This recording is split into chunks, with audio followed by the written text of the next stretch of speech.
Donc, je te propose qu'on débriefe ces 100 jours et avoir ton avis sur cette première étape du programme, parce que évidemment, le programme ne s'arrête pas là. De me donner le ou les plus grands avantages que cette première phase du programme Shuriken t'ont apporté. Ok. Alors, les plus grands avantages, je pense que c'est l'action, en fait. Hein. L'action et la direction. D'aller reprendre les choses un peu à la racine et de se poser les bonnes questions. Ça a été assez important pour moi. Un peu de confrontation aussi, de challenge, mais ça, c'est pas dans la partie la plus importante, je sais pas, peut-être la plus challengeante. Et puis le contenu hyper quali, en fait. Merci pour ça, c'est cool. Merci à toi.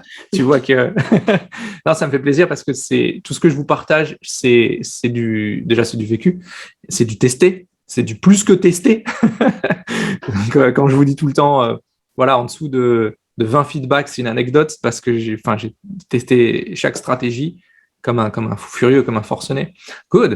Est-ce que selon toi, Noémie, la promesse de départ a été tenue? Je me suis posé la question, et alors pour moi, je suis pas encore sûre. Je suis pas encore sûre et je me questionne si je suis bien le bon avatar, tu vois, dans le programme. Qu'est-ce qui te fait dire ça? J'ai peut-être pas autant la niaque que ce que tu ambitionnes. Tu vois, moi, les 3 000, 5 000 euros par mois, c'est pas forcément ce qui me fait rêver. Et j'ai entendu dans un de tes replays que tu en parlais justement, et je me suis dit, c'est peut-être pour ça qu'il y a un petit décalage entre mes attentes, mes pensées et le résultat, parce que c'est juste un décalage de personnes et d'attentes, en fait. Ouais. Qu'est-ce qui aurait été pour toi, ou plutôt quelle promesse tu as atteint, toi, après ces 100 jours? Moi, ce que j'ai atteint, je regardais juste avant les fameuses raisons qui font que je vais atteindre mon objectif. Je pense qu'il y a une notion de chef d'entreprise que j'avais atteint à un moment et que j'ai perdu toute seule en cours de route et que là, j'ai retrouvé. Après, à voir si c'est une posture qui me convient dans la durée ou pas. C'est un grand débat. Mais ouais, je pense cette notion vraiment de posture de chef d'entreprise. Et pour toi, ça a été le déclencheur, enfin la promesse en mode, OK, maintenant, je suis chef d'entreprise.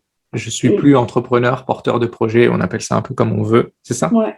Qu'est-ce que tu as gagné grâce à ces différents rendez-vous?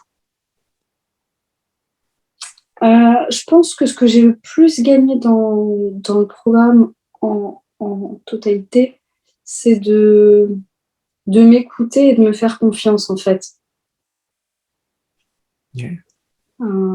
Quelque chose que j'ai partagé avec une personne dernièrement, c'est que ta vérité, c'est une super vérité parce que tu la vis, mais peut-être que pour moi, c'est une option et que je vais me construire mon propre schéma, ma propre vérité à partir de ce que je trouve chouette et puis laisser ce qui me correspond moins. Yeah. Exactement ça. Tu récupères les bonnes idées de certains et tu les mets à ta sauce. C'est ça. Et les bonnes idées qu'on récupère, c'est celles de personnes qui sont là où on veut aller.